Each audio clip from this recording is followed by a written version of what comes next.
Since their inception, man has wondered how they came to be.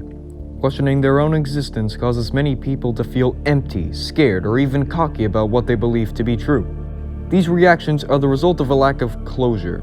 I think it's time to put the chaos to rest, for I know how you got to where you are. This may come as a surprise to the older viewers, but there is more to a certain Jim Henson show you may have watched in the 1980s. To set the scene, we need to go back by 4.5 billion years to the world of Fraggle Rock.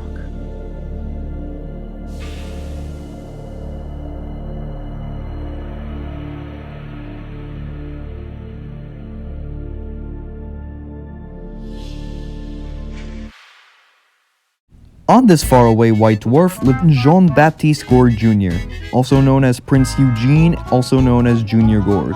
He was as jolly as a frog, playful as a dog, and as plump as Saint Nick. He was as funny as Peter Griffin, as great as a muffin, and was as stubborn as a middle-aged man's dick. On a quiet, cloudy day, Junior Gorg was bored.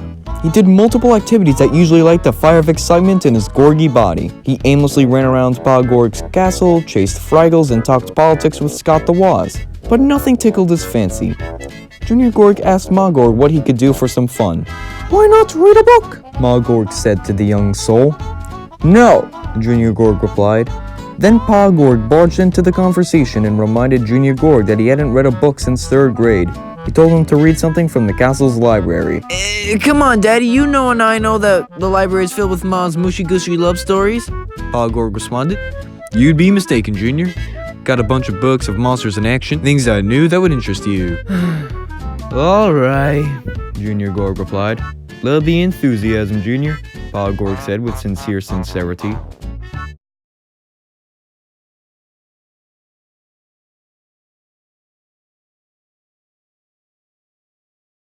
Junior Gorg found himself surrounded by book skyscrapers. He realized that this would not be an easy task.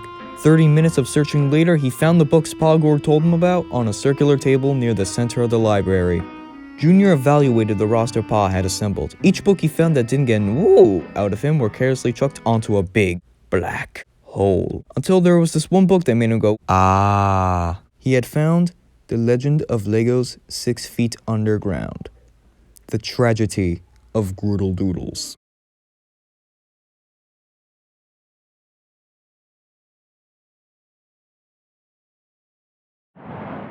Groodle Doodles, a young warrior from the Cosby Crew, was a transcendent fighter that was known throughout the universe. He was respected and loved by entire galaxies.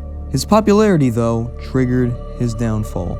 He became arrogant and audacious. One day, politicians on 40 planets chose to implement statues of Groodle before every sperm bank on the planet they governed. His win-loss ratio after that day nosedived as his opponents changed from mere mortals that specialize in close combat to leviathans that eat cereal for breakfast. His reputation took a hit to the urethra when he went winless between Frymare and Germinal. 76 losses in a row. The warrior needed to save his dignity, so he felt it was time to challenge Daniel, the Dark Lord. A laser shot from Daniel's Adam's apple ended the fight before it even started. The laser shattered Groodle Doodle's body into Legos, which were discarded to a planet in the Histambo Gris system. The Legos were buried over time. There they absorbed minerals from the soil to gain special properties, to a point in which they would give great power to anyone who wielded them. The only inhabitant on the planet is a banished troll named Marvin. He is searching the planet North Pole to South Pole for the Legos, the only way for him to escape. He has been searching for 5,000 menstrual cycles.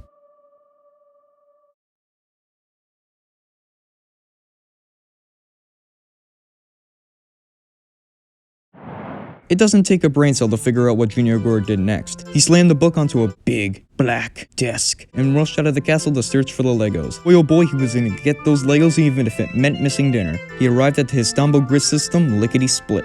Next to many generations of inbreeding within the Gorg family, he could detect every opium poppy within a 5 million mile radius. To his surprise, he felt a large cluster of signals from one of the planets. He descended not a moment sooner.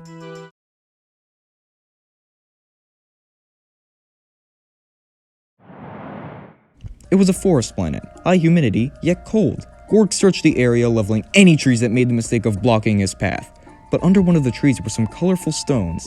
A Upon closer inspection, Gorg realized that they were the Legos. Junior Gorg wanted to continue his establishment of power on this planet by leveling more trees to the ground, but he wanted those Legos. Before picking up the Legos, nothing stood in front of Gorg.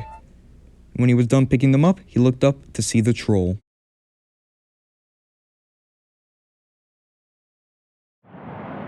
Give me the Legos, you fat I found them first, you creepy hemoglobin. You know now they are capable of.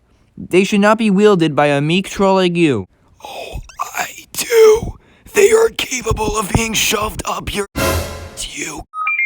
Junior Gorg attacked Marvin because of his crude language. Because he spent so much time withering on the planet without clean water or edible material, the troll was no match for Gorg's immeasurable strength.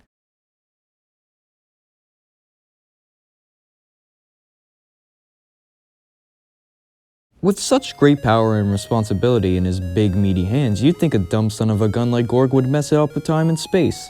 But he didn't.